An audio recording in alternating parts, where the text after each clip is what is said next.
à toutes et tous, on se retrouve sur la télé du Salon. On est ravis d'accueillir un nouvel invité, un éditeur, c'est Jean Poderos. Bonjour. Merci d'être là, Jean. Vous êtes fondateur des éditions Courtes et Longues. Et avec nous, notre comédien Esa Boto qui va nous lire une dédicace tout à l'heure en fin d'édition. Alors, les éditions Courtes et Longues publient des livres d'art et de culture pour les adultes et les enfants. Et alors, ce qui est vraiment très très sympa, en fait, c'est que on se balade avec vous dans vos collections. Moi, j'ai pris beaucoup de plaisir à les découvrir. Je pense notamment au carnet de jeux. C'est une super idée. Le dernier en date, c'est le carnet du musée de la Poste qui a rouvert. Alors, on trouve quoi dans ces carnets?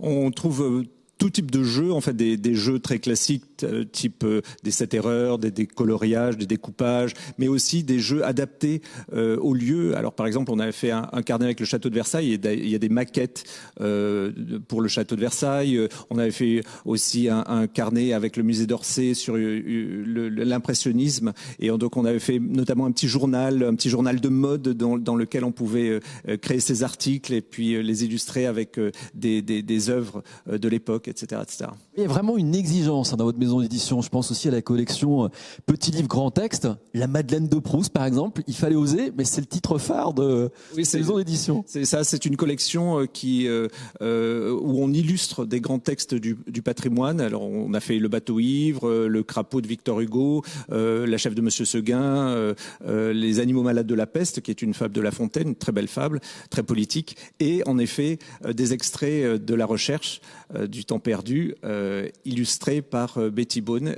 3 extraits, et c'est un livre qui, en effet, a très très bien fonctionné. Voilà, et donc des livres qui sont de beaux objets. Là, on va parler des nouveautés. Il y a un très bel objet qui arrive, un grand volume, 28 par 38. Oui, c'est un livre qui s'appelle Sous les palmes d'Odilon, qui est écrit par Julie Billot et illustré par Jean-Charles Batty. Un coup de cœur, hein? Un coup de cœur, c'est un projet qui est arrivé par notre boîte mail et pour lequel j'ai trouvé qu'il y avait quelque chose d'absolument évident et j'ai eu très envie d'en faire un grand volume comme ça. Quelquefois, on se projette dans ce qu'on reçoit et on voit aussi l'objet. Mais vous avez raison de dire que pour nous c'est une exigence la réalisation des livres. On essaie toujours de faire attention à avoir un papier, une impression qui soit très adaptée. On fait toujours on a fait pas mal de tests chez différents imprimeurs pour imprimer quelquefois en 7 couleurs, pour imprimer avec des modes d'impression assez novateurs. Voilà. Voilà, et donc des belles couvertures comme pour Sur les palmes d'Odilon. C'est l'histoire d'un petit canard, Odilon? C'est l'histoire d'un petit canard qui est perché dans les arbres, dont le cocon casse et qui va mettre du temps à comprendre comment retrouver les siens qui sont toute sa famille est dans les arbres, perché dans les arbres, et il ne sait pas comment il va pouvoir revenir vers eux, et finalement à la fin du volume, à la fin de l'album, il va comprendre comment y arriver, mais ça je ne le dirai pas. Un beau conte initiatique. Et puis on retrouve les auteurs autrices qui sont fidèles à la maison, par exemple Isabelle Simler avec un nouvel ouvrage. Oui, Isabelle, c'est une des auteurs iconiques de la maison et qui, à la rentrée, a publié un livre qui s'appelle Vertige, qui est l'histoire d'une coccinelle qui veut pondre ses œufs et qui va subir plein de mésaventures parce qu'elle va être confrontée à des insectes caméléons qui vont la rejeter à chaque fois de là où elle veut s'installer, jusqu'à ce qu'elle trouve finalement une colonie de pucerons, et là elle est ravie parce que évidemment elle se nourrit de ces pucerons.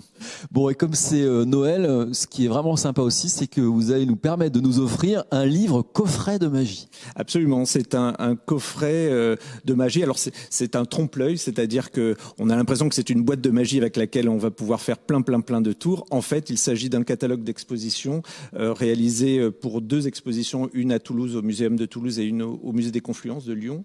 Et à l'intérieur du coffret, on trouve un grimoire, on trouve des cartes de tarot, on trouve des affiches, on trouve même une baguette magique qui est en fait une affiche aimantée qui se roule et s'enroule. Et voilà, donc c'est un vrai catalogue, mais multiforme, protéiforme et assez drôle à manipuler. Bon, alors vous savez on connaît maintenant depuis hier le nom des vainqueurs de nos pépites. Alors les pépites, c'est les sélections du meilleur du livre de jeunesse du salon.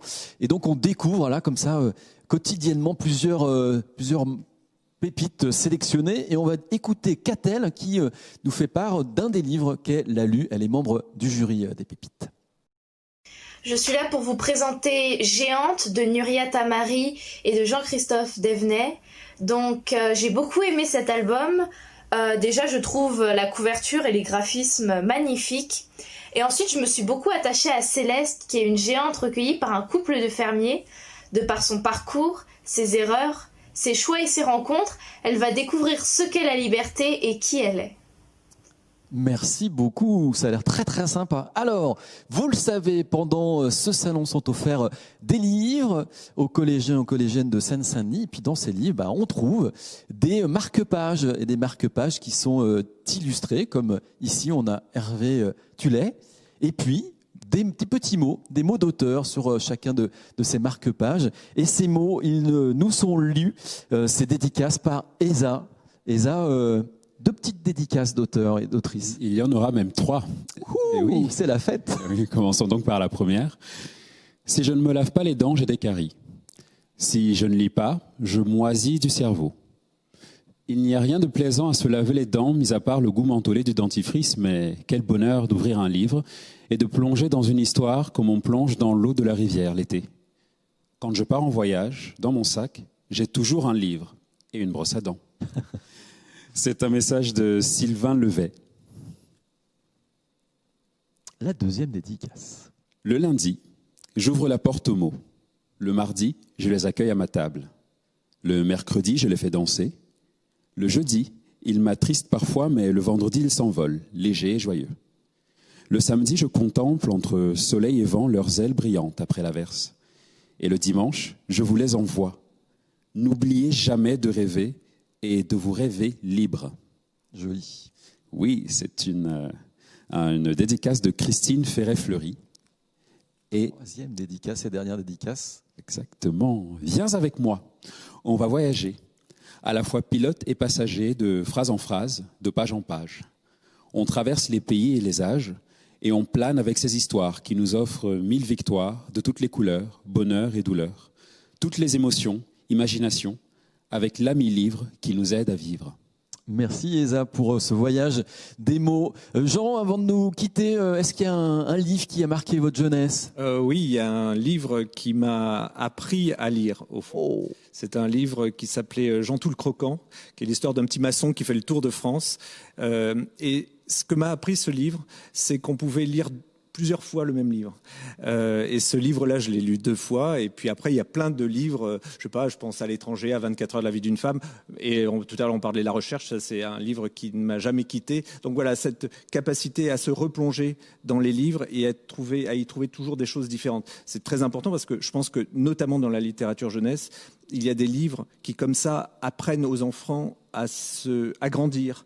Le plus célèbre, c'est Le Petit Prince, mais il y en a plein d'autres aujourd'hui. Et c'est ça la richesse de la littérature jeunesse, notamment en France, qui a une des plus belles littératures jeunesse au monde, c'est sûr. Merci beaucoup Jean de faire vivre les histoires et les illustrer. Donc Jean Podderos, des éditions courtes et longues.